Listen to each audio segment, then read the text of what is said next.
I think it'll be 6 hours of snoring, Yeah, drunken snoring. I got to be up at 5 for work, so. All right. And I'm going to go in 5, 4, 3, 2, 1. Welcome. Today is June 26th, 2015. This is the Unseen Podcast, episode number 12. I am James Garrison, your host for this episode. This is the unscripted, unedited, Creative Commons, open participation spinoff of the Wow Signal podcast. Please go to wowsignalpodcast.com for more information. If you'd like to be in the panel pool and participate in some of our conversations, feel free to send an email to unseenpodcast@gmail.com. Once again, you can go to unseenpodcast.com for more information. And tonight's panel we have, and tonight I shall let them introduce themselves. First with Andrew. Hey folks, I'm Andrew Boyder. I was on, I guess, a couple weeks ago now, so, but yeah, broadcasting here from the mountains of North Carolina. Good to be here. Okay. And we have John. Buckfield. I'm a project manager, science enthusiast, history and philosophy of science, and I am coming to the podcast from Patagonia, Chile. And he wins our long distance award tonight. Okay, and we will possibly be joined later by Mike Mongo. Tonight's topic is going to be primarily about Starship Congress 2015. And for everybody who has either been listening for a while or has just decided to join us, we do have a drinking game in effect. We do as always, if you're of age, recommend a good beer.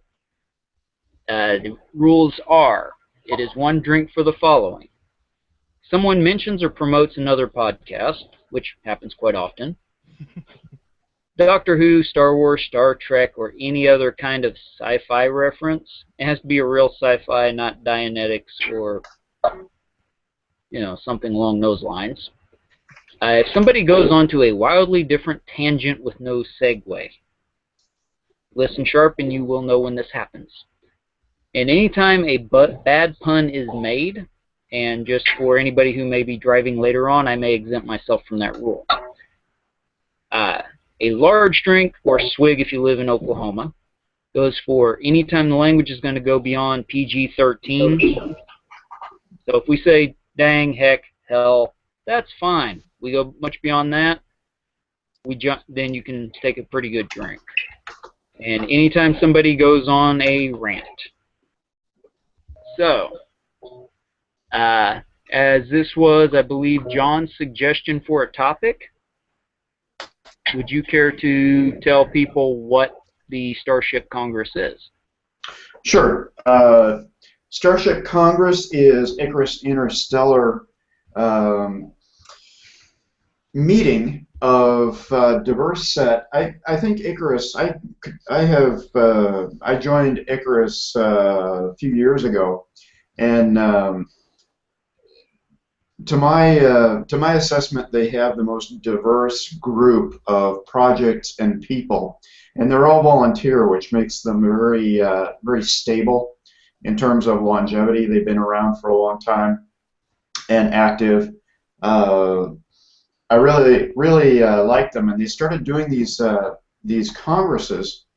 Every 2 years, they have a get-together where a number of different efforts. They've got a portfolio of projects that you can check on their website at IcarusInterstellar.org, and there's also details there on the upcoming Starship Congress. It's going to take place at Drexel University. And the subtitle of Starship Congress 2015 is Interstellar Hackathon. And I had been pushing for a while for paradigm hacks because my focus is on development of faster than light technology, and in order to do that, we have to get our physics straightened out.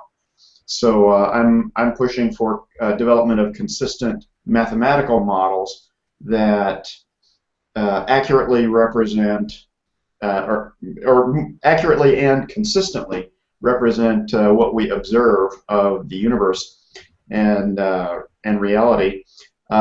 This has been taken over from the physics realm and also put into, it was kind of adapted into more traditional hackathon events at the Starship Congress with most of the teams at within Icarus are more concerned with traditional engineering projects, orbital dynamics, sail ships, microsats, you name it. There's and then there's an exotic physics group.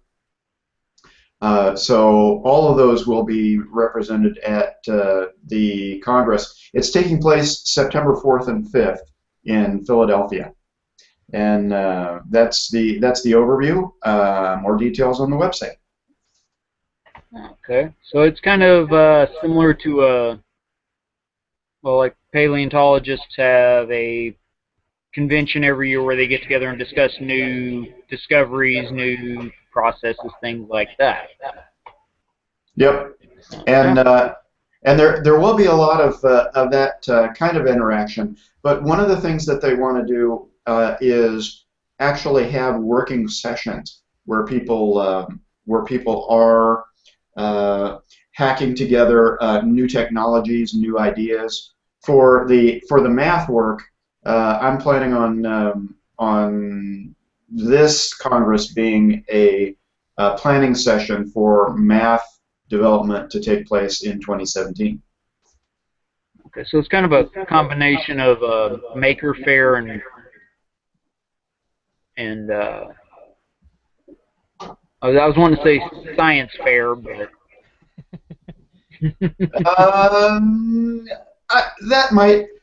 I guess that would be a fair comment.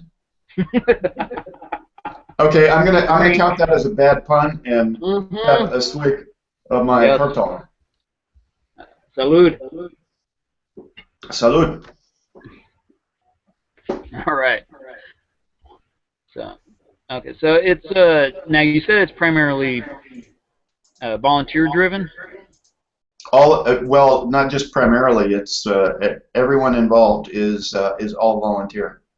It's that's good and bad. It's good from a stability standpoint. It's bad in that sometimes for administrative work that's difficult. It's hard to get effective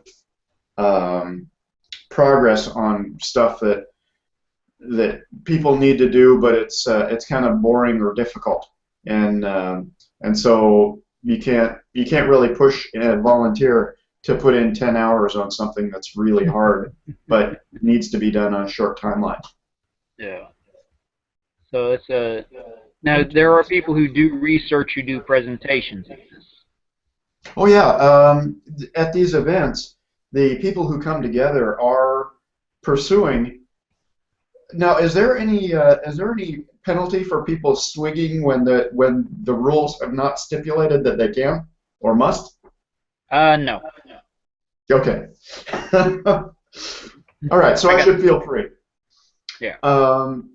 The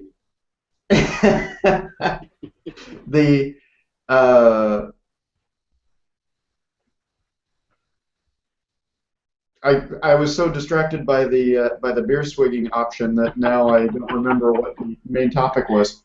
That sounds like another penalty. There we go. It may be, yeah. So, Andrew, add that one in.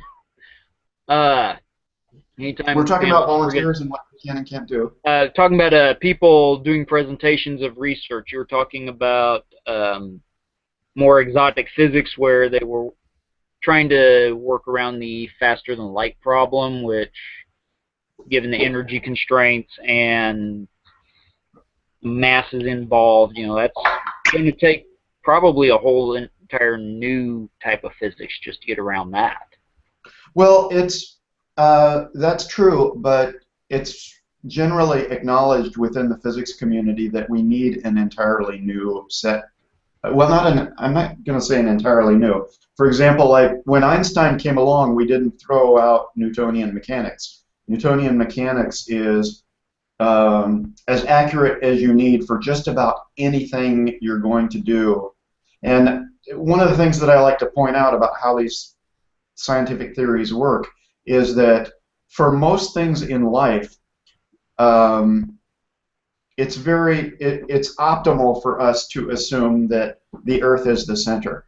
It's much easier for just about anything you're going to do to say the sun comes up over here on the horizon, even though you know from a certain standpoint that's not really the most objective perspective that you could adopt, but it's efficient, it makes sense, and for anything that we care about, 99.99% of the time, it's a better theory.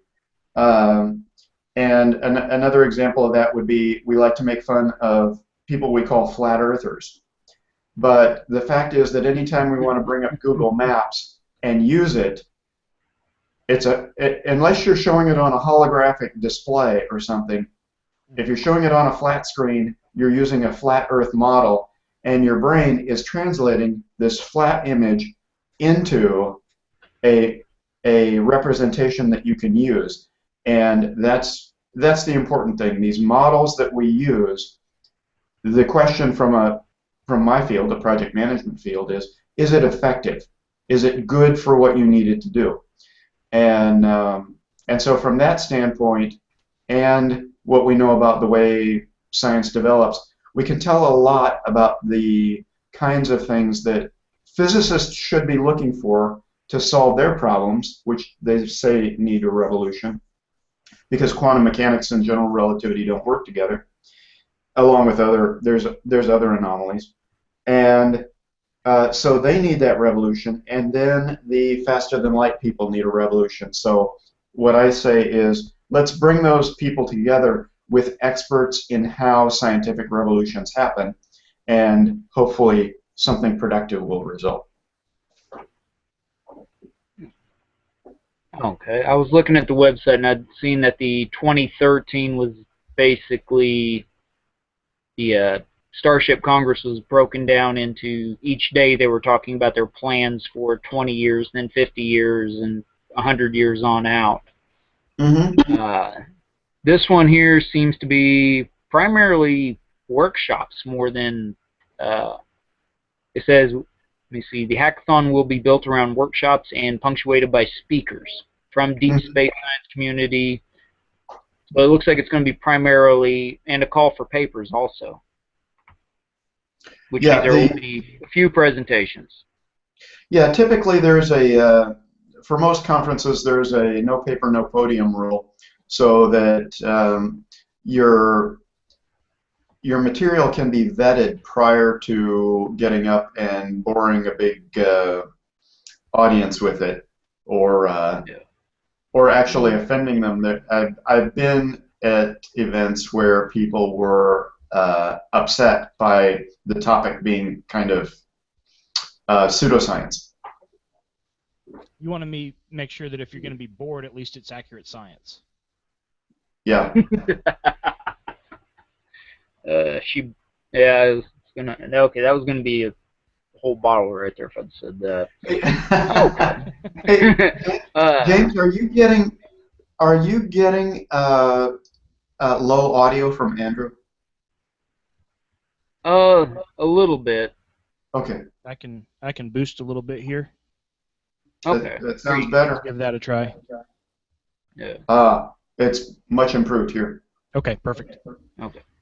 Yeah. With my ears, I don't know if it's actually just the deafness and old age, or if I'm actually hearing what I thought I heard. So, okay. Let me see. So one of the interesting things that I was looking at this, I spent some time looking at all the Starship Congress stuff, but I like the idea of the hackathon. Usually with the hackathons that are focused on, especially the ones that are focused on computer security, they just you lay out a whole bunch of problems and say, all right, guys, go in there and see what you can do. Hack away at these things and see if you can beat it. And it's kind of it's really a crowdsourcing security type model Mm-hmm. for the computer security ones. So I like the idea of applying that to other fields, and just saying, here we go. Here's the problems that we're facing in this field, particularly interstellar travel in this case, and saying, well, here's a bunch of smart people. Pick a problem and start hacking away at it. I think that's an interesting model for that, and bringing people together, I think, is really important to doing that in one physical location. There's a lot of cool stuff that happens when you have smart people all in the same room working on a problem together. Yeah, and they get to interact freely and don't have the same constraints that you would virtually. Right. Or at it is at an academic institution, but in a more formal academic setting.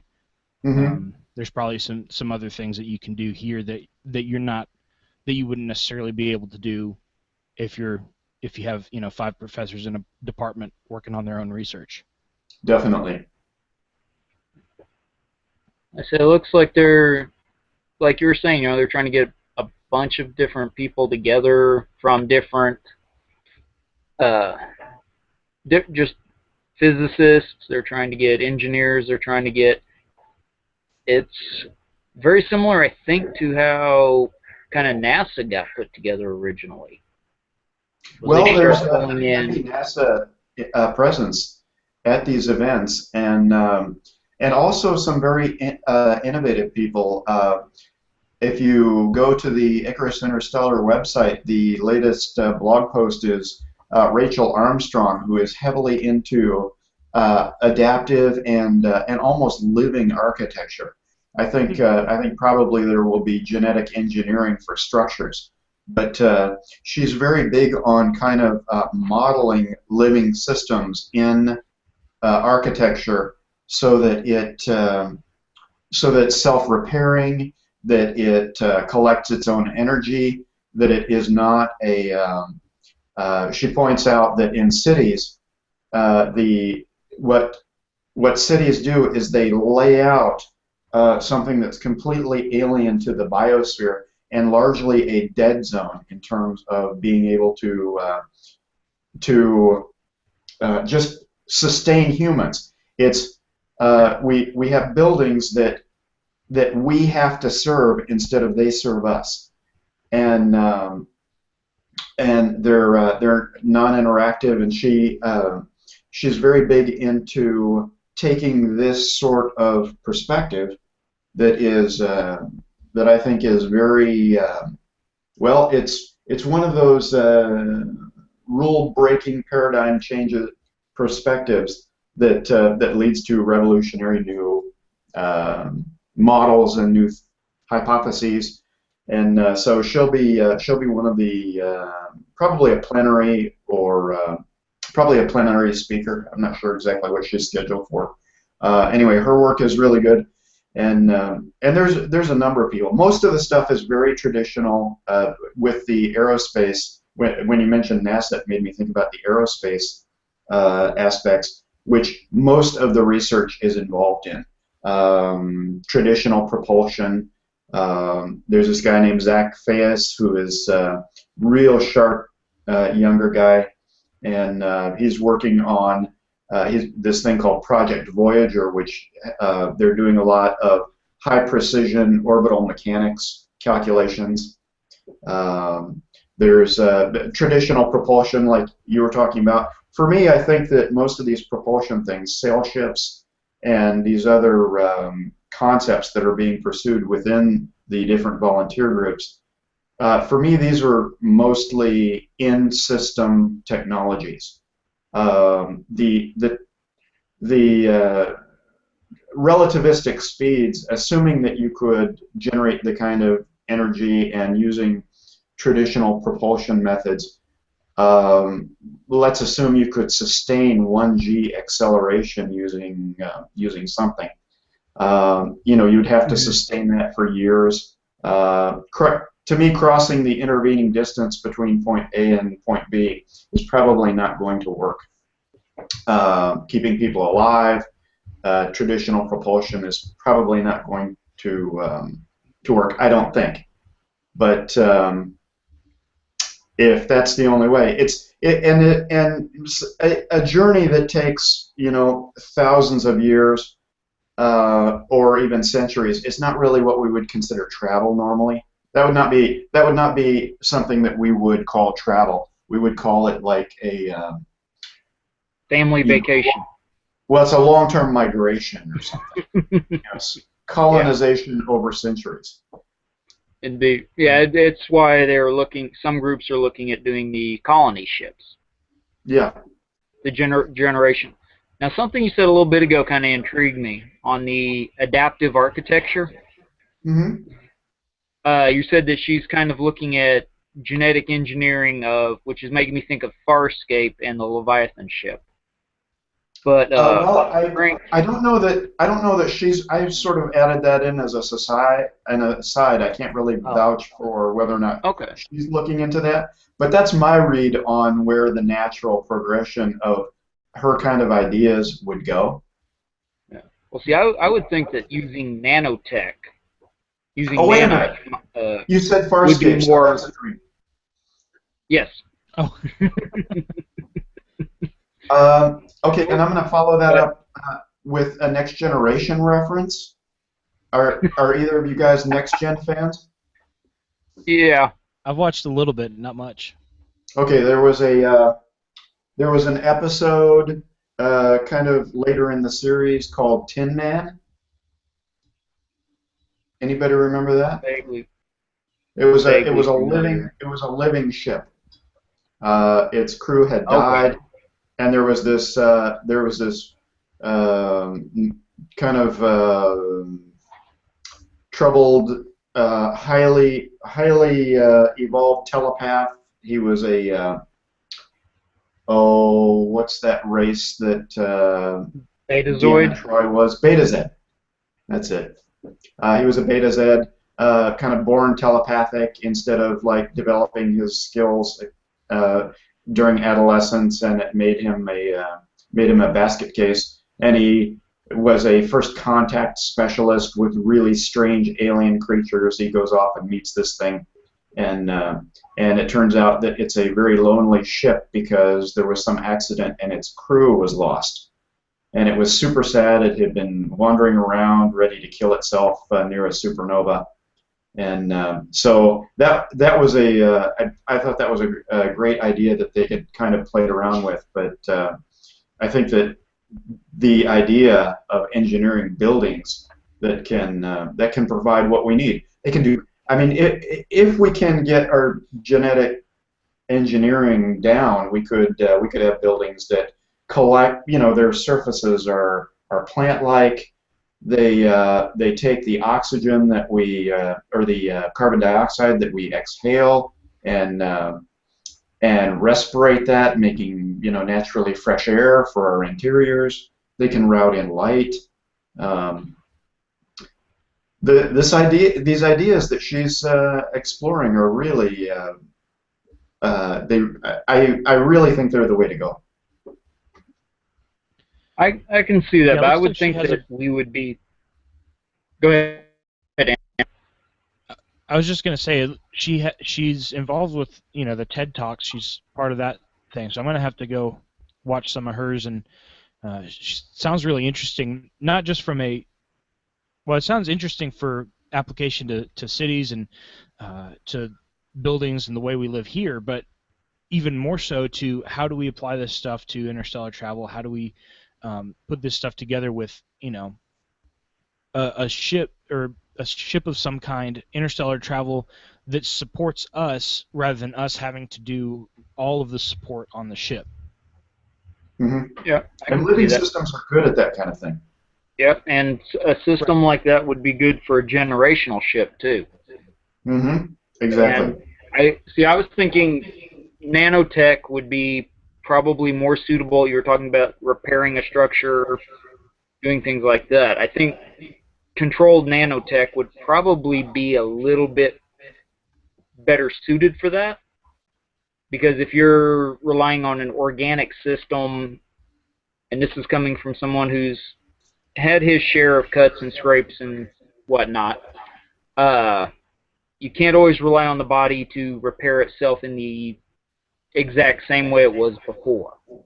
So if you're on if you're on a ship and it takes structural damage, waiting for a biological system to repair the damage, may not be a good idea. But if you have a nanite shell, you can release, several billion nanites to an area, and they can pull in what they need and affect the repairs that way. But on the inside of the ship, basically think of it like a large insect. You've got the hard shell on the outside made up of nanotech, and the inside is the living structure.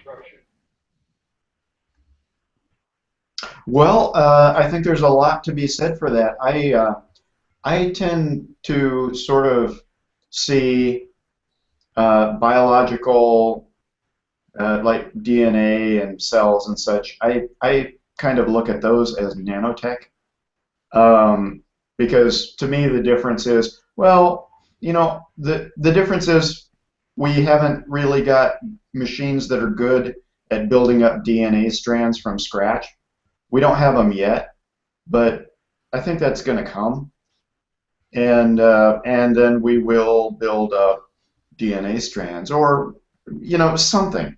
And to me, I feel like, well, you can call them nanites, or you could call them platelets, or you could call them whatever, but the function of them, there's some kind of special thing that is responsible for stitching together broken bones. When you break a bone, there's some kind of a special cell that's involved in knitting the bone back together. And I think if you had like a reservoir of those kind of things, as nanites or whatever, if you took a meteor strike or something big and catastrophic to your ship, that seems like a good way to me to get yourself back, get your ship whole again. Of course, the problem is if you lose a bunch of stuff in a collision, the problem with space is that there's a lot of it, and the scarcest thing is building materials. Yeah, which would make the asteroid mining a very beneficial business venture, honestly, for us to look into at the same time.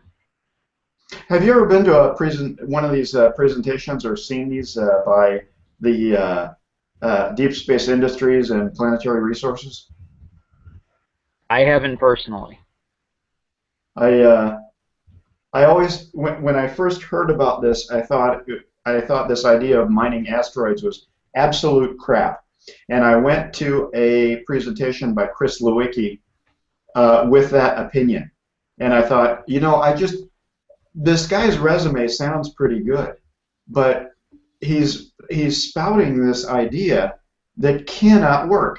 And part of the reason that I had that belief was because I had thought something very similar to the lines of a paper that I read that proved that their idea could not work. And the justification for this was, the guy said, look, here's the economics of it. Let's say that there's an asteroid out there that's 100 meters in diameter and it is made of absolutely pure gold. Now, there is no such asteroid, but let's assume that that's a best case scenario and we want to recover that asteroid. Could you do it economically? 100 meters of solid gold, return it to Earth. And he ran the numbers and he said, you couldn't do it. It wouldn't be worth it. And this guy had discounted like any effects of depressing the market. Hey, Mike. Mike Mongo is joining us. As promised. Man. From Key West, Florida. Yeah, it was live in person. Welcome. Good to see you, Mike. You guys, can I tell you? I have to tell you. You won't believe what happened to me. I'm over at a person's house who's just this nondescript figure who's a friend of somebody, blah, blah, blah. And I said, oh, that's a nice piece on the wall. And they're like, oh, do you like that? And I said, yeah. Is it real? Yeah. And all of a sudden he's bringing out Picasso's. Like I've had one of those crazy, phenomenal moments where all of real. I started crying.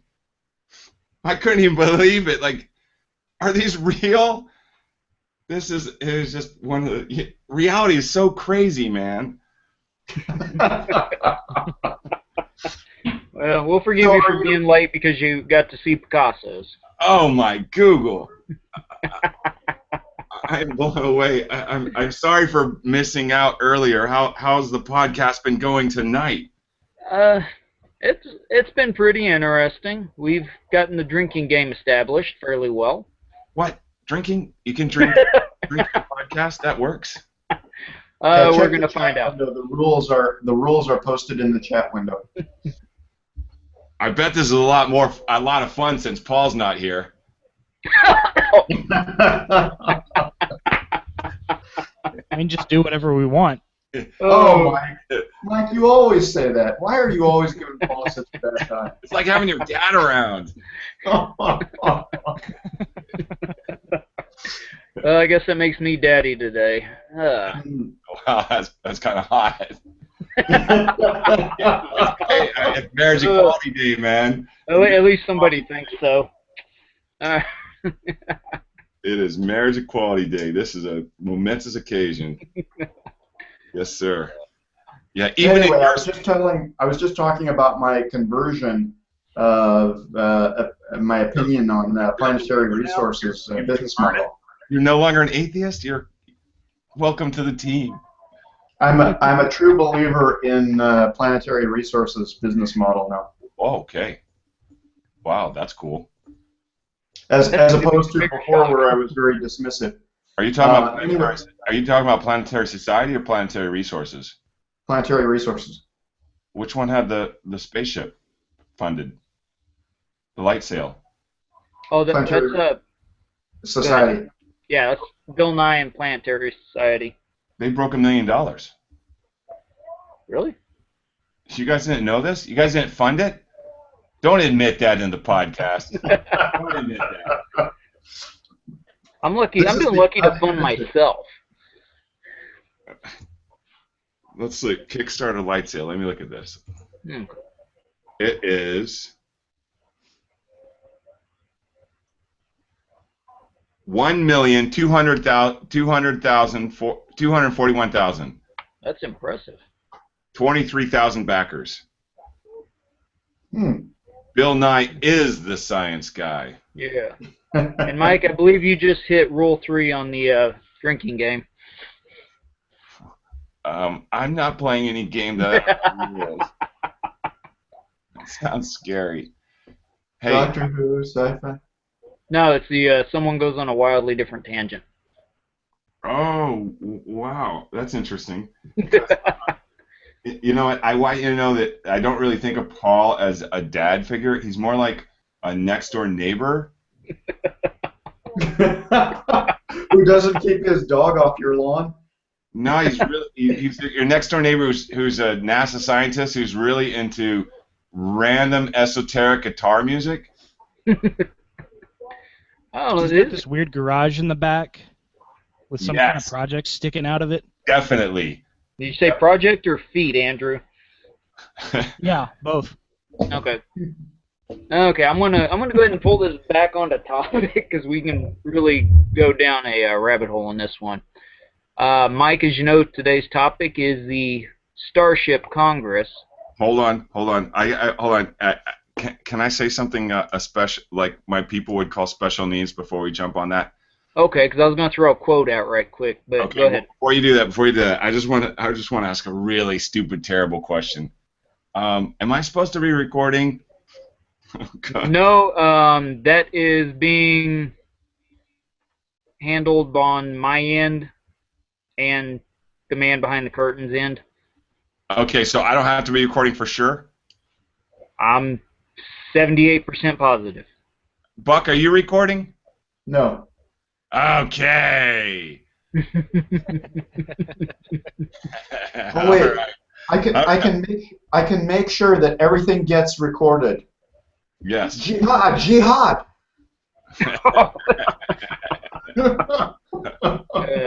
The NSA does not listen to this podcast.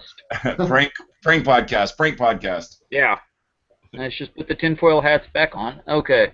All right. All right. I decided to start posting the U.S. Constitution in my email so that the NSA would read it. I like it. That's only if you put this is to ISIS first. Okay. The quote I was going to read is, just pulling off Starship Congress 2013 with so many important scientists and thinkers working together was an incredible experience, says Starship Congress Strategic Director Mike Mongo. Oh God, you're killing me. Strategic Director. Oh my God. Sounds fancy. Yeah. Yes. Thank Hey, you. I had to give you props, Mike. Okay, I appreciate that. Thank you. Yeah, it was an amazing event. That was fantastic. We did put it together. We thought of the idea in February of 2013, and then it all went off. What month was it, Bill? Buck, was it in July? August, the August. hottest month in Dallas. Yes. Ow. It was one hot conference. We only went outside a little bit, but it was amazing. I got to say, one of the high points for me was meeting and having lunch with Michael Minovich, who is the discoverer of gravity-assisted trajectories, which enabled the Voyager spacecraft to get to where it is today. Now that's what in the common language, like I use, would be called a slingshot maneuver, possibly. Yeah. Sure. Yeah. Okay. Yeah.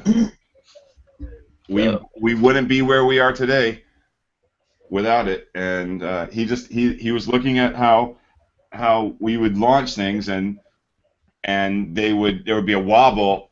They would go slightly off from where we anticipated they would go, and then he realized it was gravity, and from that realization, that epiphany, came gravity-assisted trajectories, where we launch something with a great deal of gravity. We use the gravity to draw it in and throw it farther and faster away than we could ever have done it on our own.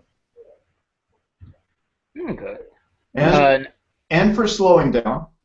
And for slowing down, smart, yeah, because we're definitely gonna have to be thinking of that.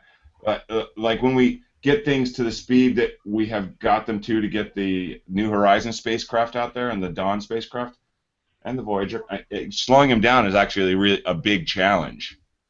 Mm-hmm.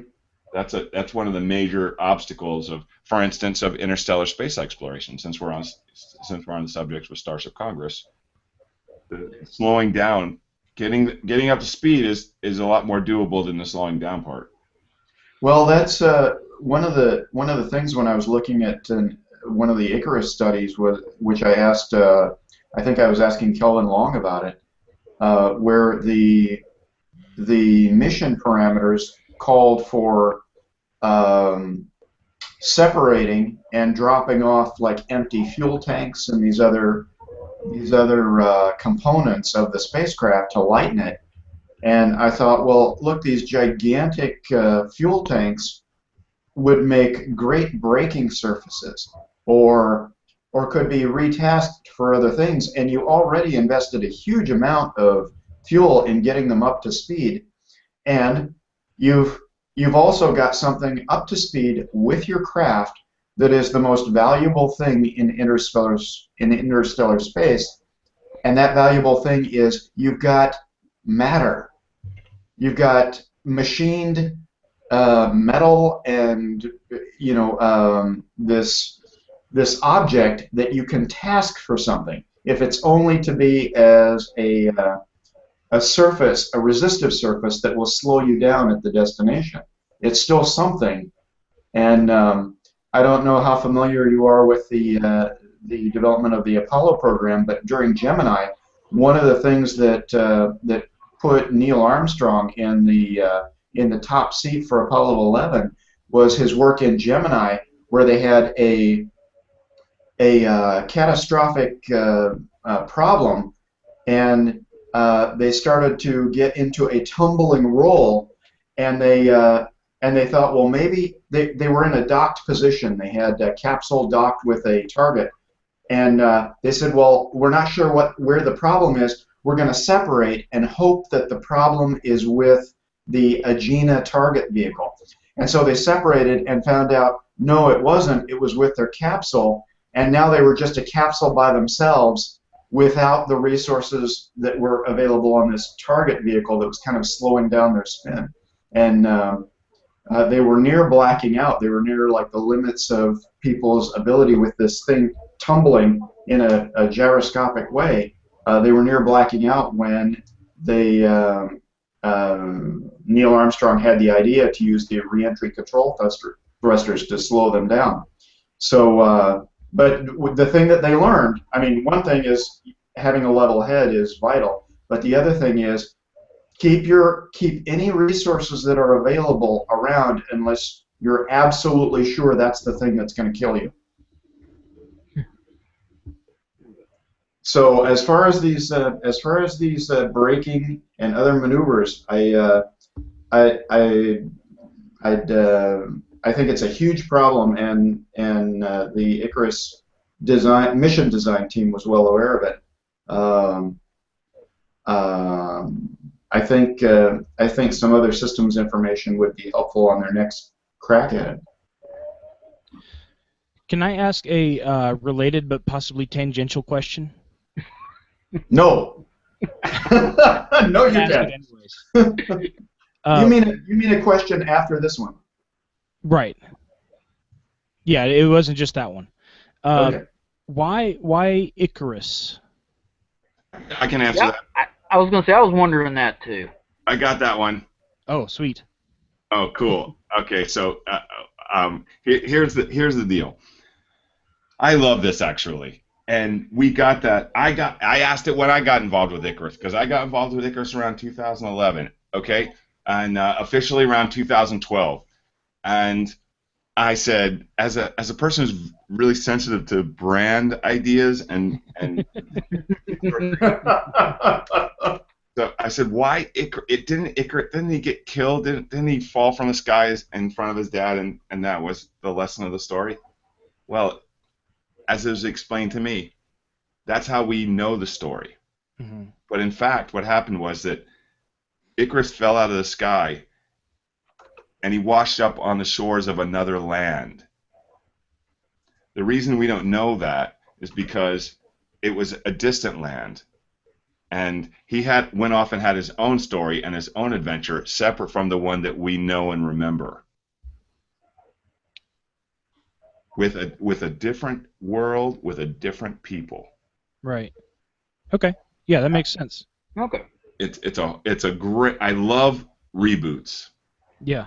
Well, it's just most people, they hear Icarus, and if they have any familiarity at all with the old Greek stories,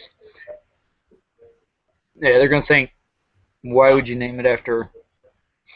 No, in fact, it's one of the best draw-ins for Icarus, because that's the first question people ask every single time. Right. Yeah, that's actually pretty ingenious on that one. So.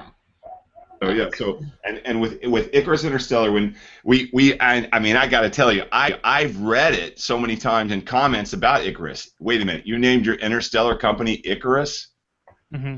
And then it opens up that dialogue, and then draws people in to more than the mythology, but the ideas behind Icarus Interstellar. And the ideas behind Icarus Interstellar are that we want to have an interstellar achievement. It just go ahead. So it's less about the flight itself and more about the complete journey, as far as the naming of it goes. That's pretty good, man. I'm going to use that. All right. Yeah. As the strategic director, I'm going to use that. Absolutely. I was going to say, at least they didn't call it Titanic.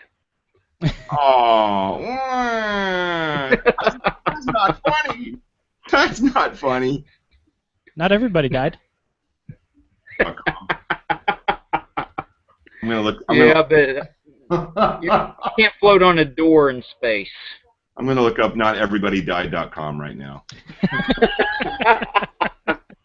Get that domain. Now I gotta do. You guys, I bought like this. Is this one of those tangent things? I bought evilcucumbers.com today. Evilcucumbers.com. And that sounds like a bad idea, right? Evil cucumbers. It doesn't make any sense. Actually, my son reads a book called The Magic Pickle, so no, it makes sense.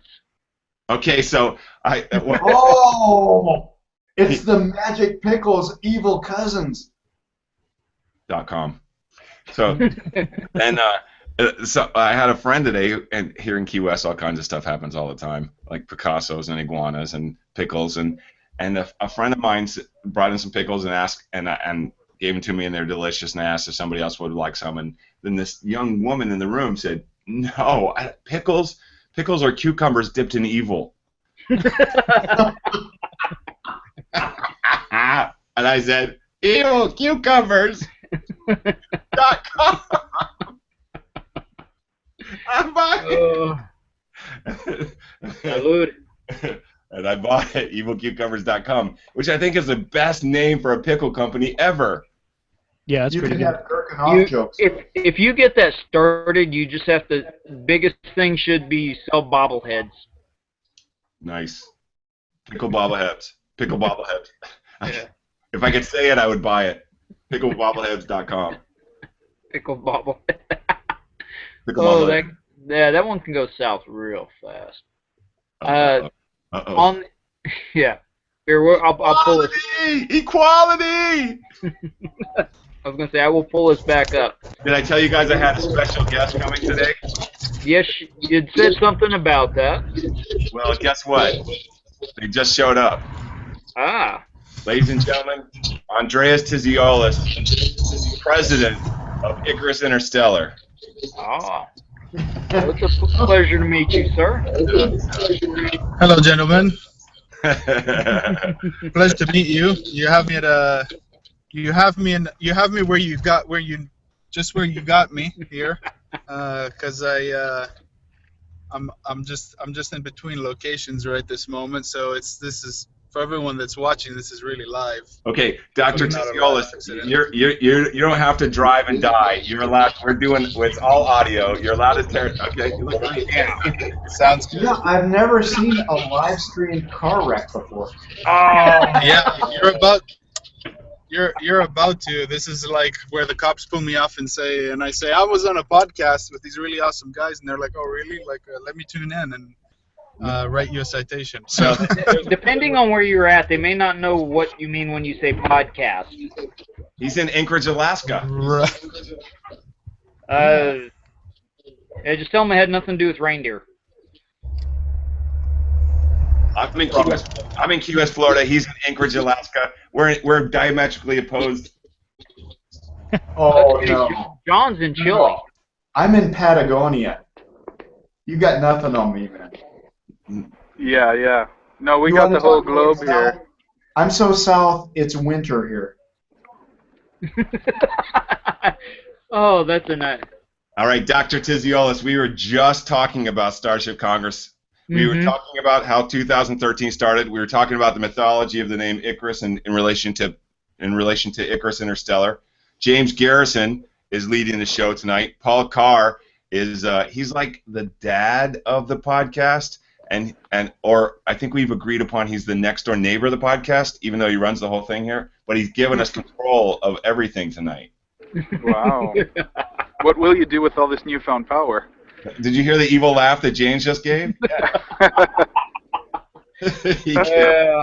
Don't give a bull rider too much power. And by the way, it's equality night. Yes. Oh yes, it is, isn't it? Speaking of bull Yes, riders. indeed it is.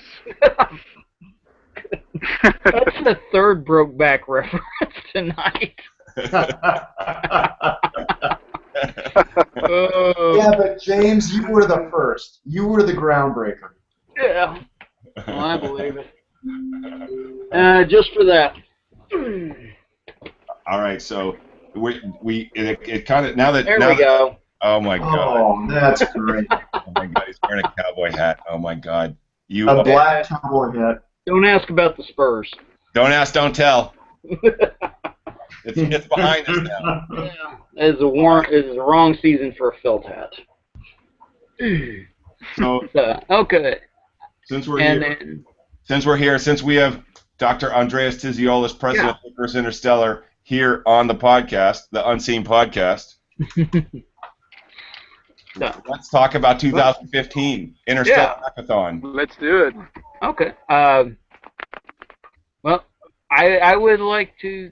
Well, first of all, would you like to just give us a brief overview of what you're hoping to do this year? Sure thing. So we in 2013 we had the ambitious goal of pulling everyone together to who were members of the so-called interstellar community. So this interstellar community is kind of this band of vagabonds who believe that they can work the equations and work the system almost in a way to get enough traction and to get enough work done so that we can say that we have a good goal at building a starship and traveling to another planet. So this is a really big deal. But what's happened over the last couple of years is this community has started to solidify and take shape, and it really is what has been overused, I think, that term of a grassroots community. And it's starting to show product. So there have been some workshops and studies done where the technologies needed to design an interstellar vessel are starting to become clearer. So there was a time, just 40 years ago when we had no idea at all. No one could convincingly answer the question of whether or not we have the capability as a human race to ever reach another star. But now we have enough to go by. So at Starship Congress 2013, we brought together the experts, the leaders, those advocates, but also the people who've been the fans on the side who have an active interest in seeing this happen, and also the curious, is this a real thing? Is this something worth my attention? And I think we put on a really fantastic, the community really made it a really fantastic conference where we explored the near, mid, and long-term achievements that would be necessary, framed as what do we need to do from now up to 20 years? What do we see necessary or coming out from 50 to about 100 years, and what do we see as long-term sort of interstellar achievements where the more sci-fi and warp drive and wormhole things kick in?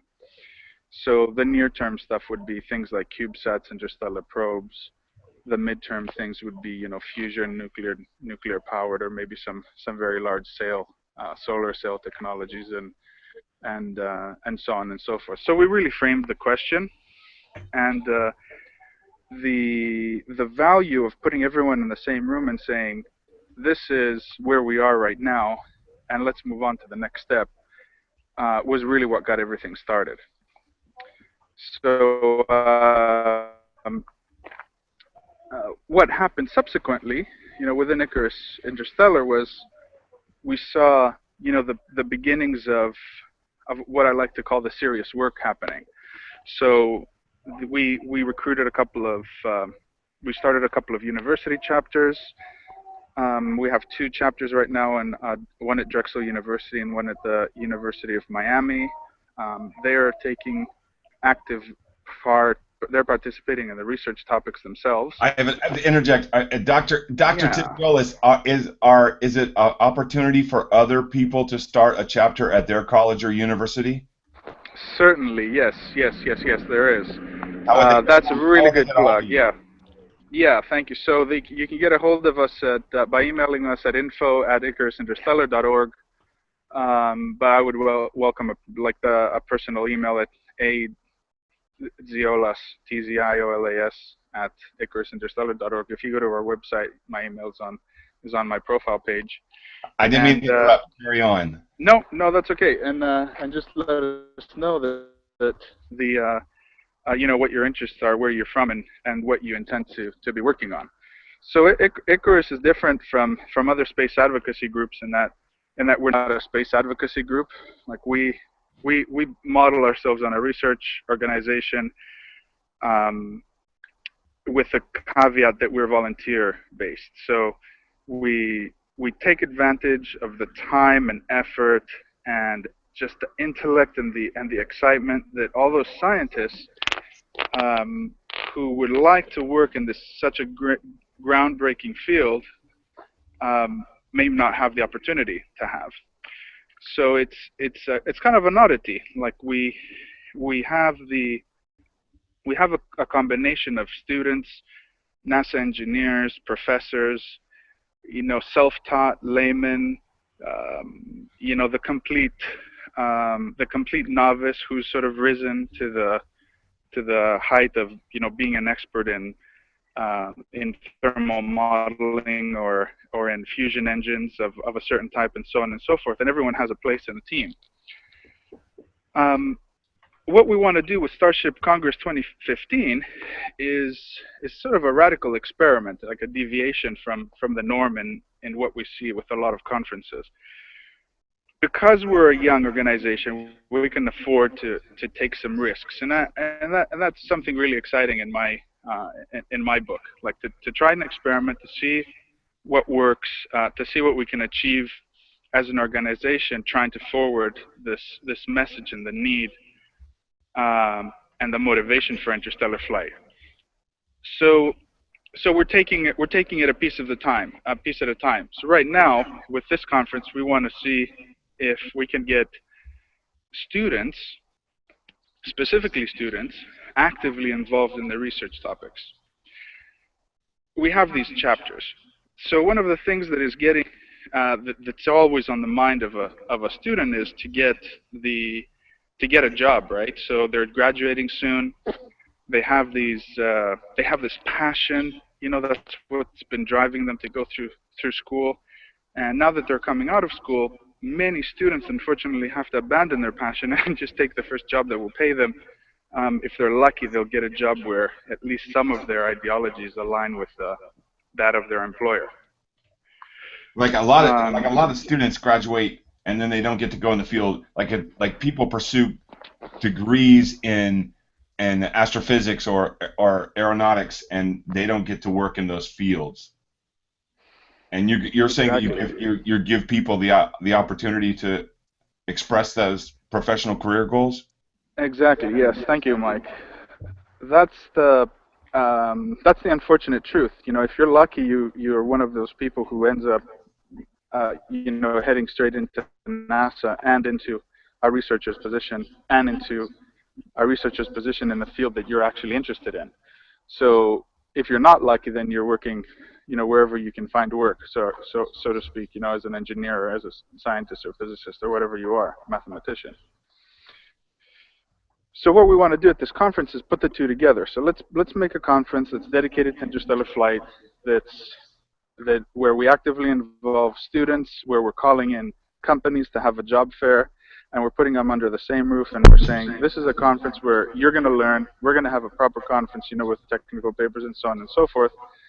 On the first day, we're going to have a poster session where students are going to present research and ideas and on relating to interstellar flight and life away from the Earth, starting a new civilization and migrating or colonizing another planet. And on the second day, we're going to have a job fair. So we hope that we hope that it'll click. That's why it's a great big experiment. Those companies are going to say, this excitement that these students are showing. This is what I want at my company. Like, I'm a company that's working in certain innovations. I'm working in aerospace. I'm a subcontractor, or maybe I'm a big company. Maybe I'm SpaceX or Boeing and Lockheed Martin. I want to capture this excitement from these students. I want to go back to the days when the space program was fresh, when there was, for for all of the motivations of the space program, there was a lot of money, there was a lot of subcontracts, huge amount of budgets, pumped through NASA. And what happened at the time was there was all of these small startup companies that were the vendors, the subcontractors who built bits and pieces of equipment that went into the space program, from the telecommunications to the computers to the all of these innovations. They were spun up and spawned by these small companies. But what happened subsequently over multiple years was those companies got consolidated and just bought up by bigger companies and bigger companies and bigger companies to the tune of, there was something like 54 space and aerospace companies that were subcontracted by NASA around the time of the big space race, and now we're left with about 4. So, some of the ability to innovate and to really break the norm in order to deliver really transformative innovations of the caliber of the type that we need to achieve this extremely difficult task of traveling to another star can only be done if you're of the mindset of hacking science. Bravo. Thank you. Yeah, that's only, right up my alley. That was a dramatic bravo. That was the debut of the dramatic bravo here at Unseen Podcast.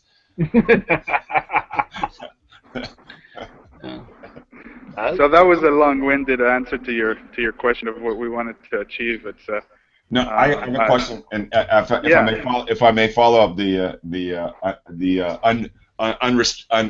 uninhibited bravo, is that are you saying that right now is the time or the epoch where we're at that place again where during Gemini and Mercury, and then at the very beginnings of NASA, where young companies were starting up and getting involved and contributing in ways that people hadn't even begun to imagine yet? That there's I just want to be involved and creating new companies. Is that what you're suggesting? Is that what you're thinking? I mean, and I'm not leading the question. It's just that we have somebody on our team. You and I both know Zach Fayas, who has done the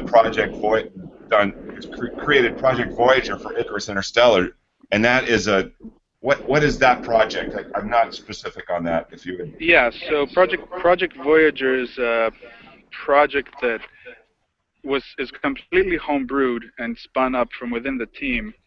It's a solar system simulator, basically, but and an astronavigation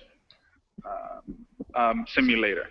So you put a spacecraft in orbit, it loads up the ephemeris of the solar system, and you can load up a mass and a thrust of a spacecraft, and you can have it navigate through Hoffman transfer orbits from one orbit sphere of influence to another.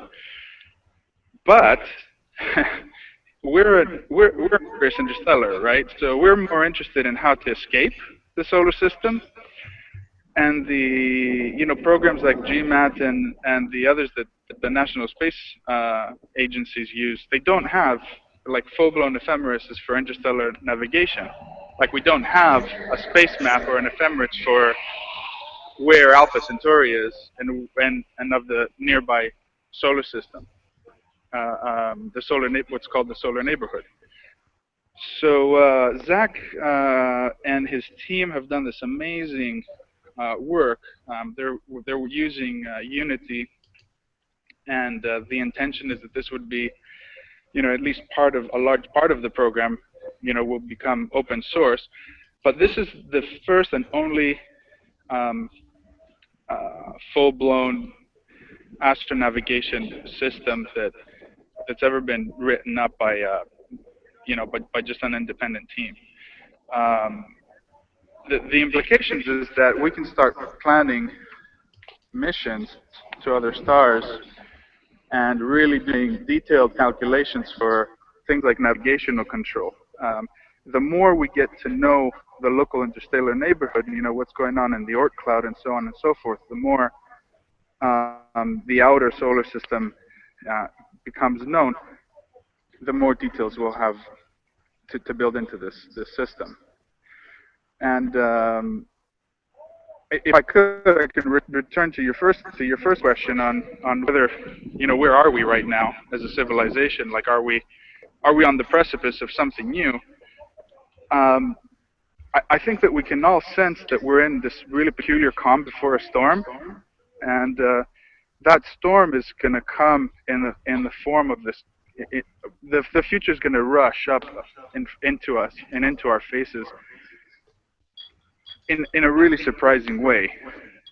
So we have things like, we have enabled the individual to learn and to create in ways that is unique and unprecedented in the history of our civilization. We have access to the biggest library and the most complete and up-to-date library the world has ever known. This tool, the internet, is really something that we need to protect and to foster and to use, and through to educate ourselves perpetually. Like, we need to continuously be learning things, and there's nothing inhibiting us. But the other part is the maker movement, really, which is this self-identification of people who like making things, and be it woodworking or metalworking, or using a 3D printer or a laser cutter, or all of these other rapid prototyping equipment. They're readily available now. There's hacker spaces and maker spaces in every city almost of the United States and around the world. And if you have time, like, go and visit one and have a discussion with the people that are there.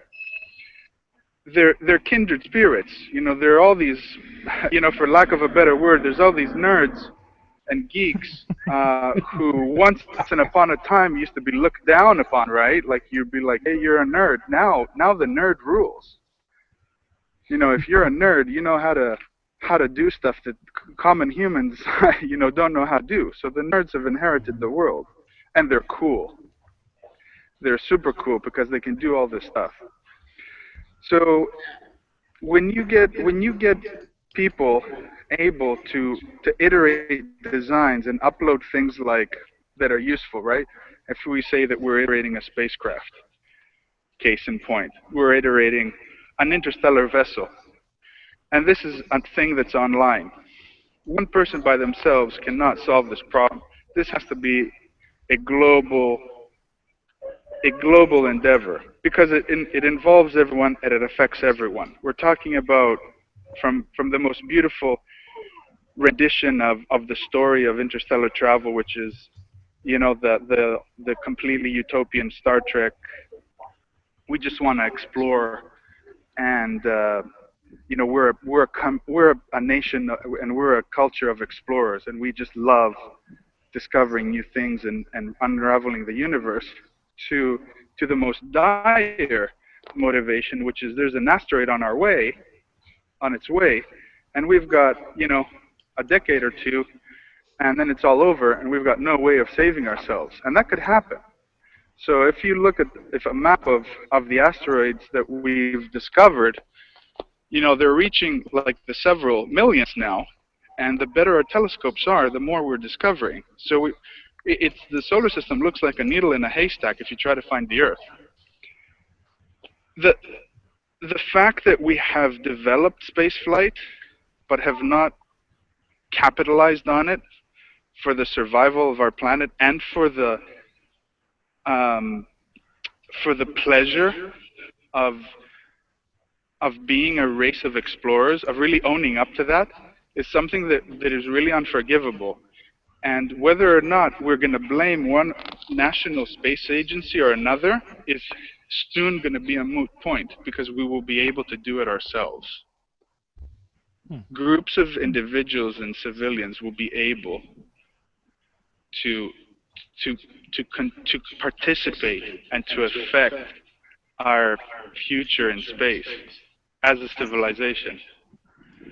And that's right around the corner. And that's what we call the interstellar era.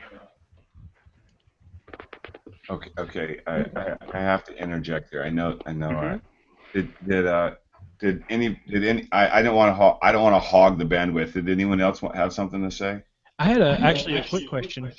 Uh, it's kind of a nuts and bolts question, but Dr. Tiziolis, did you mention that they're using Unity for the Voyager project? Yeah. Yes. That's really amazing.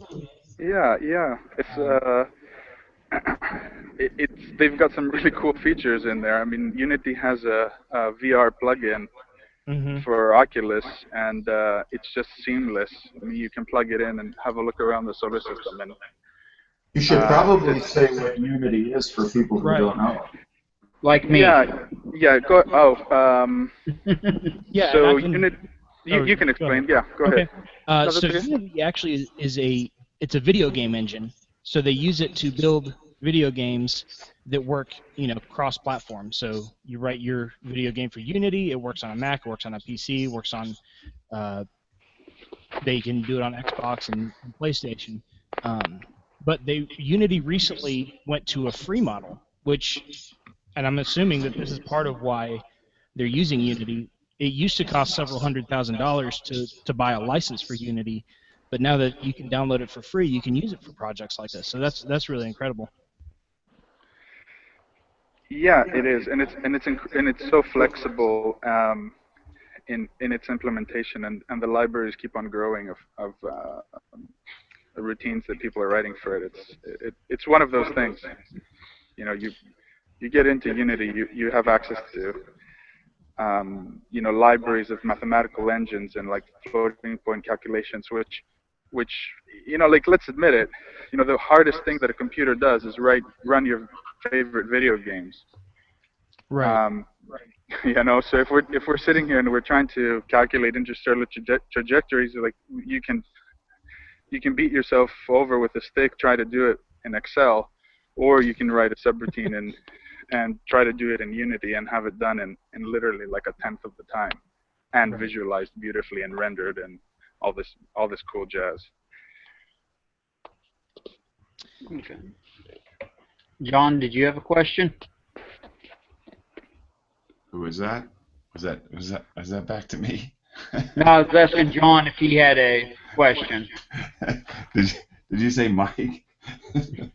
And I thought my ears were bad. Is it my turn again?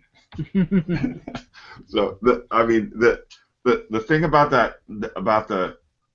I'm still boggled that a volunteer organization can. Oh, by the way, Project Voyager, the software that Dr. Ziziola, that Andres is talking about right now, is Discover did a big news story, did a big story on it just a couple months ago. So, I mean, it's the interesting thing is as he was saying what he said is what you said about civilians, Andreas, is that people who are not science professionals right now are creating things that are positioning them as science professionals. Like I have to say, Zach Fahas, who created that, he's a college student, and this is his field of study. But suddenly he's on main stage, and that happened because he came to Starship Congress 2013. This whole thing was facilitated by college students who took the opportunity to make the trip to come to Starship Congress, and that was when we had it that was when we had it in Dallas at the Anatolis Hilton. That was a conference center. That's why over the last 2 years we had much discussion over where to stage the next Starship Congress, and we decided on the first chapter headquarters of the Icarus Interstellar, the first university chapter headquarters of Icarus Interstellar, and that is Drexel University in Philadelphia. So because of that, now interestingly enough, also I have to say, as you pointed out, I'm senior director, James, as you pointed out. I have to say that Do you have to say that? Do you have to keep repeating that, Mike? Honest, be honest. Be honest. Give credit where credit is due. I want. Okay, so this is my first Oh, podcast. I'm happy to give him credit. I just want to see how much glory his words for himself. My first podcast blush. but it shan't be my last. But when we decided on having Starship Congress at a university setting, it's amazing how the people who we brought to the first Starship Congress, they suddenly are interested in having their organizations represented to engage with the students.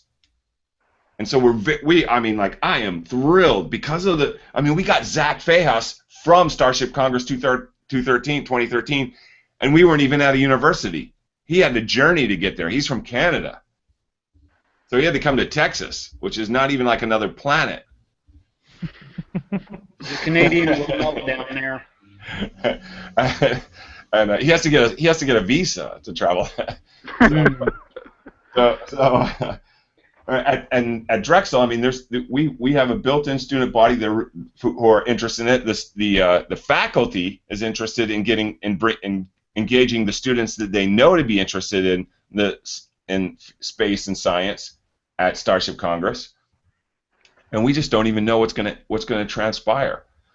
That's part of the fun. It's exciting.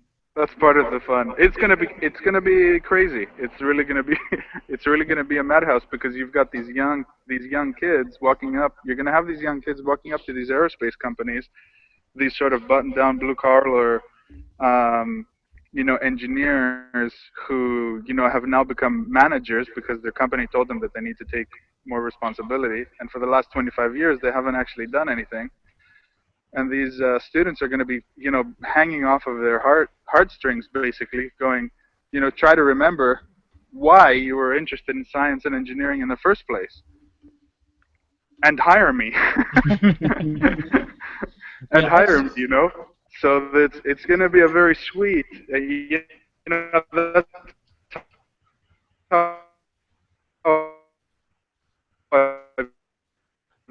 I love this song.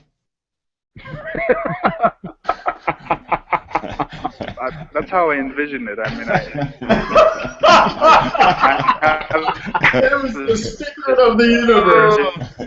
Yeah. He just revealed the ultimate secret of the universe there. Mike, you know him. You get to tell him.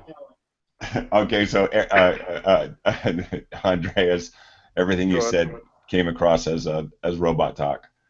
Oh, did it really? It was very rhythmic. It was surprising. It was kind of like techno funk from the late '90s. Yes. Wow. Yeah. So one of the things, whatever you're saying, one of the things along those lines is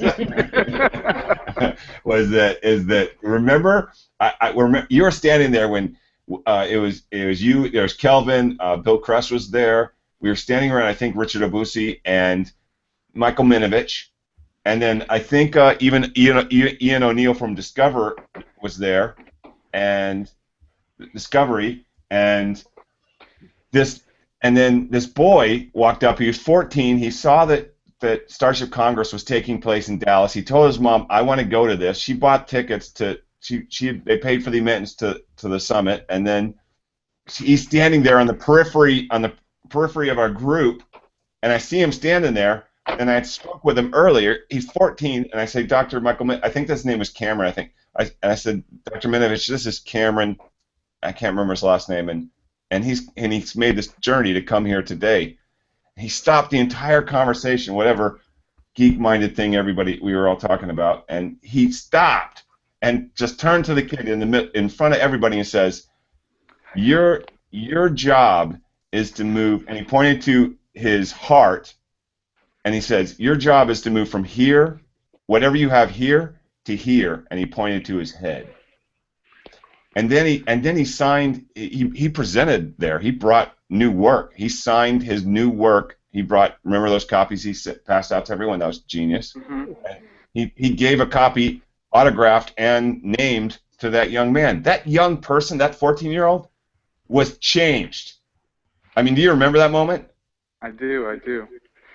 And that's and he spent so much time with him afterwards. Just he sat down and talking to talked with him him. about his. Yeah, it was fascinating. He was talking about his stories of what his supervisor thought of Einstein and some of his theories, and it was really like a grandfather-grandson almost moment. It was really something. It was really, it was a really personal thing. You know, it wasn't something that was shared. It was, let's all participate in this. He took him to the side, and he took him to the side, and and he got this personal treatment. This is a guy who, like really, some NASA heavy hitters are there, and they're jocking him, and he's like, "Excuse me, I have to talk to this 14-year-old," and that happened. These guys got to talk with. I mean, everybody got to talk with everybody. It's the most brilliant form of engagement available to us, and all you have to do is buy a ticket. Yeah, and just to remind everyone who Michael Minovich is, this is the person who was a PhD student mathematician at the time where they were trying to figure out how to go to the moon, and like shortly afterwards, actually. And he figured out how to actually do gravitational slingshots. So he invented the gravitational slingshot maneuver, without which we would never be able to explore our solar system. So he is the father of human space exploration. He is the enabler. And he was the hacker. This is the fun part of it, of the story. He hacked math and science in order to come to the result. Like, he crawled into the computer room, the then supercomputer room, and ran his equations when his supervisors and the other people that were looking around there, the engineers, were just looking at him going, he's just a kid running some idiotic code. He showed his work. They told him no, and he actually he got approval from Kennedy. Yep. He said, my work is right. Yep. And at that moment, either it's do or die. You're right or you're wrong.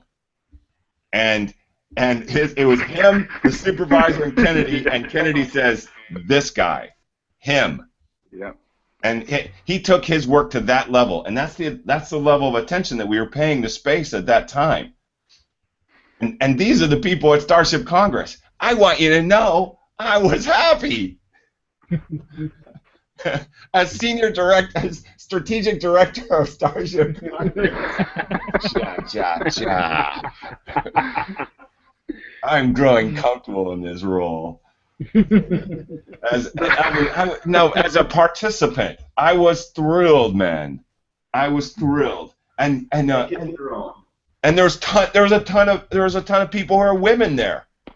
It was not just guy geeks. It was geeks of every kind. There was people with disabilities. There's people with physical disabilities. There's short people, happy people, sad people. There was bald people. I mean, it was everybody. It was just a cool experience. And everybody, I mean, who's not? I mean, I don't know if everybody's excited about interstellar space exploration as I am. But going to another star system and finding possibly another civilization or another Earth, it ranks right up there with women. And men. Yeah. Depends on what you're into. Yeah, well, you gotta ask James about that. Some of us are into both, so you guys take it easy. So let's touch on. It's Equality Day. Right? Yeah. So let's touch on some of that, Mike. Yes. Because you said like a lot of cool things. So first of all, are we excited about interstellar exploration? Like that's what most people ask me. Why should I get excited? Why should I be excited in this? Like I actually had someone that said I like my meatloaf. I was like, what? What was that? He said, yeah, I mean, I like my meatloaf. Oh God. Sunday. Oh, I was thinking Meatloaf the singer. Probably that This too. is the food. I know this person. I know what he's talking. I don't know the person he's Yeah. talking about, but I know exactly what he's But talking about. you know, he's like, I don't care. Like, I like, you know, I have my house. I like Sundays, quiet Sundays, and like maybe mowing the lawn if I have to. And like, why should I be excited in this? You know, and you know, first and foremost, you know, if nothing excites you anymore, then if I take your meatloaf away from you, I might get a reaction. But you know, there's going to be a time, and there's going to be a time very soon where certain things are going to happen on this planet, which can only be solved by some really radical thinking. And where we are now, where we have computers and GPS and, you know, smartphones and you know, soon electric cars and stuff like that. Like, that stuff came about because there was this fascination with the future that happened during the Apollo era and during that space race.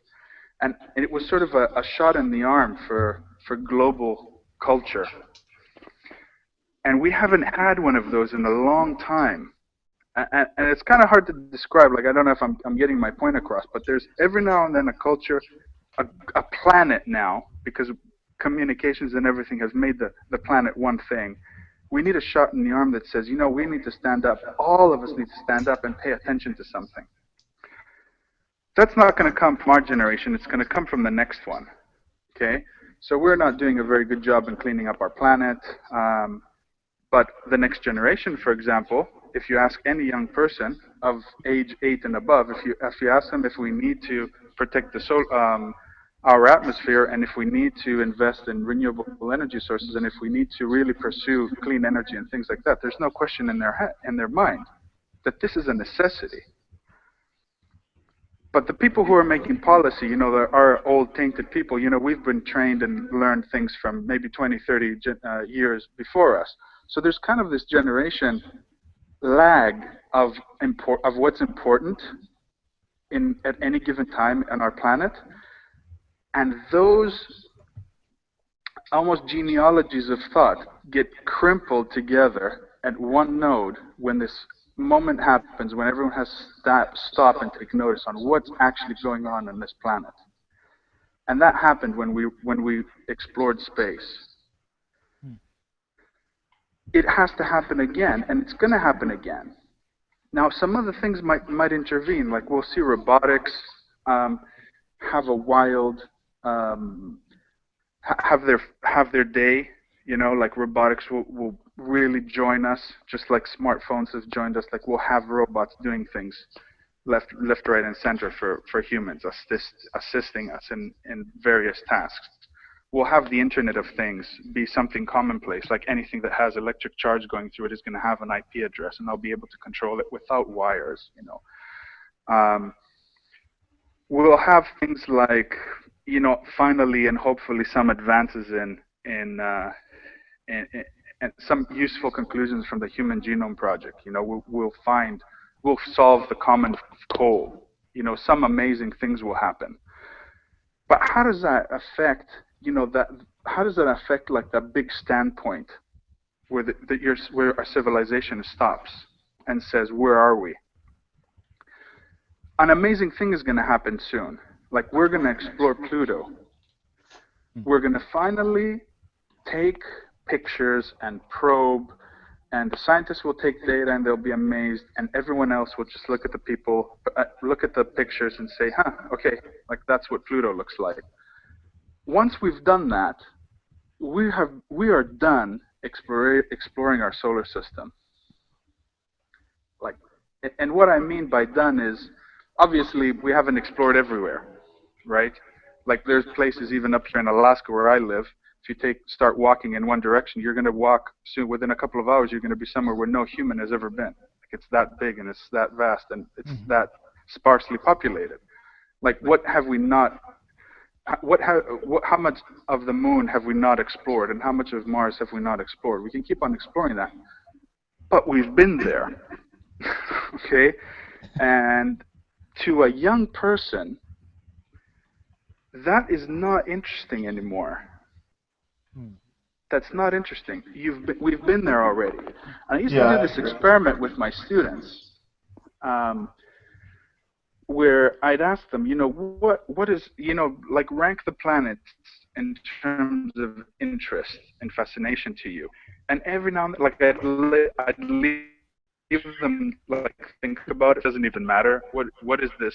This is the stupidest exercise, right?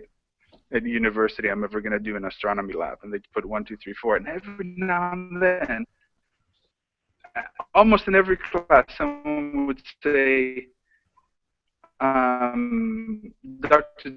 Giolis, yes. Have we been to this planet, Mercury? Yes, we have been back to 2. I so remember when people would say that. People say that all the time around here. They say it exactly like that. Yeah. So what's left to explore? What will our children want to explore? We're going to build this massive map of exoplanets. We're going to start being able to probe exoplanet atmospheres. We're going to be it'll be so good soon, within the next 10, 20 years, that we'll be able to just pull up a catalog and look for signs of ozone, for example, and look at, atmospheric composition. Soon we're going to find that Eden. We're going to find that planet that is so similar to the Earth that we're going to call it, something that we love, like Eden or Paradise or something like that. It's going to have an awesome name. It's not going to be called, LGX 979. It's going to be called something. It's fantastic. And the next thing we're going to need to do is try to explore it. And that's where this whole thing is going to come and stand on its head. That there was a body of work produced by Icarus Interstellar, through these, foolish almost volunteer scientists who gave their time and stuff and gave the first leg up, and now all of this is relevant because this achievement is here. That's awesome. Yeah, it really is. I mean, it's really got to be the time to wrap up the Unseen podcast. I'm looking at my clock, and I mean, yeah, we're at almost an hour 45 right now. That was a fantastic closing. That was really awesome. I'm super happy you turned up, Andreas. Thank you, Mike. Thank you for inviting me, guys. Yeah, and like always, a pleasure. Well, we're glad to hear from you, and next time we speak about Icarus, we'll make sure that if Mike can get a hold of you or one of us, we'll be sure to invite you along for it. I'd be happy to come. Yeah, thank you. If anyone has any questions about Icarus Interstellar, yes, they can, like Andreas said, they can email info@icarusinterstellar.org, or they can go to icarusinterstellar.org, or they can go to Icarus Interstellar at Twitter, or they can Google Icarus Interstellar. There's just a number like starshipcongress.org. It's easy to find, yeah. Yeah. As a matter of fact, Mike. Yes. If you wouldn't mind getting us the links to the Icarus and anything else that please tell me if I'm getting this right, Ziolis? That's correct, yeah, perfect. Okay. But anything that you'd like us to link to in the show notes? And you know what, James? I believe that Paul Carr is going to be at Starship Congress 2015. Ah. Yeah. He could do an in-person interview. Hopefully he'll do a presentation on podcasting and science and outreach, because we've done some amazing things. I mean, I've been working with Paul for a couple of years, you as well, and it only gets better. On me, it depends on. That's debatable. Well, your haircut's gotten better.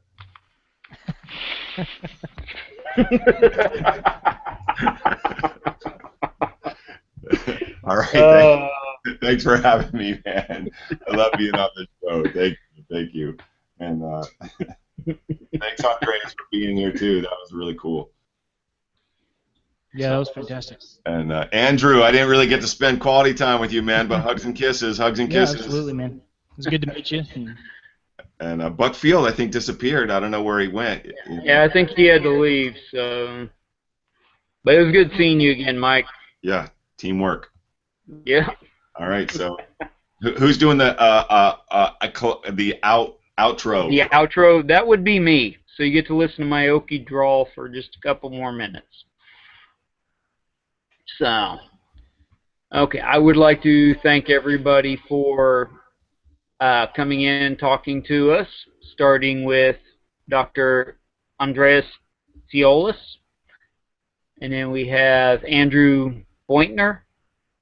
If I get a name wrong at this point, if I get a name right at this point, I'm lucky.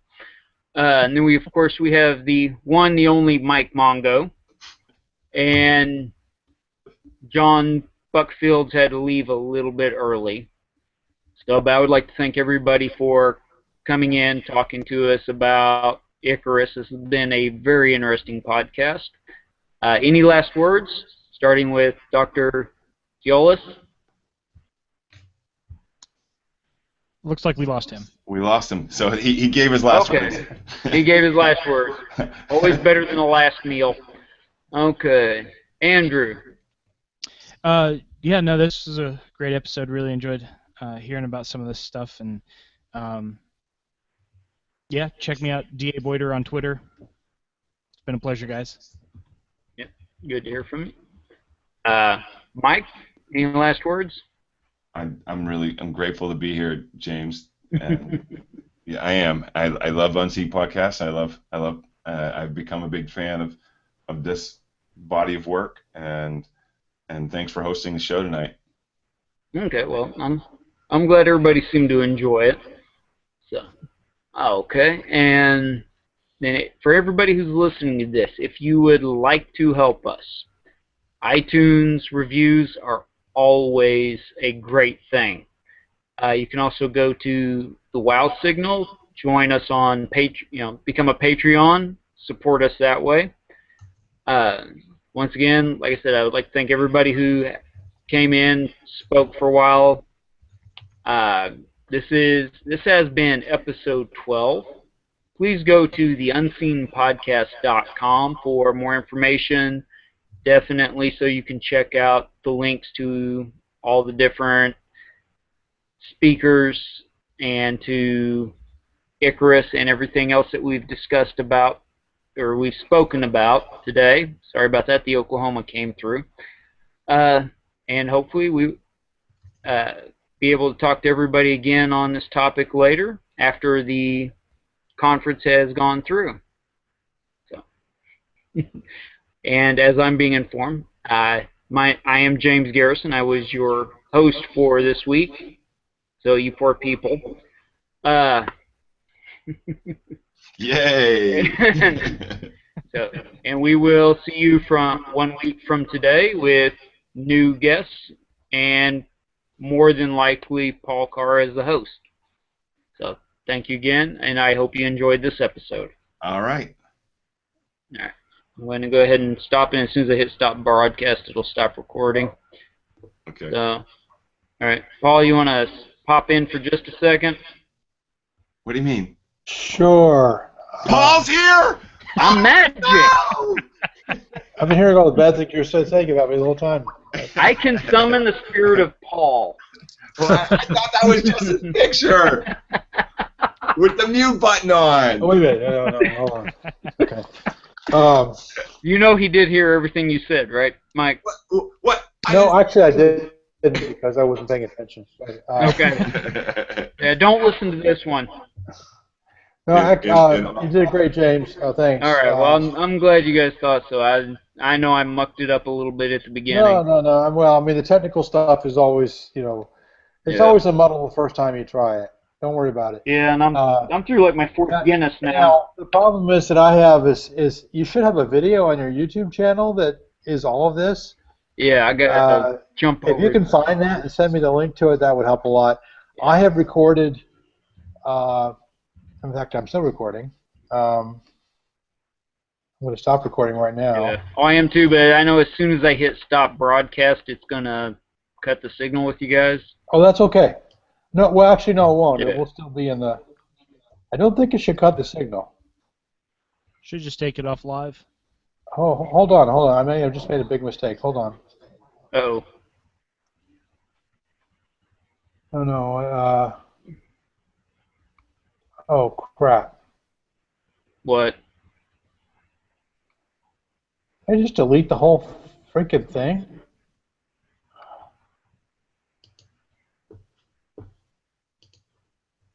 Oh, no. I was waiting for that to happen. Well, this drinking game has its negative consequences. Are you using Reaper? There should be a video on your YouTube channel, James. Yeah. If you go to youtube.com. My channel,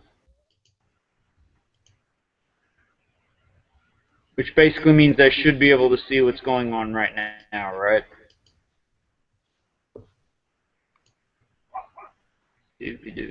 I've got a lag going on, so it's going to take just a second.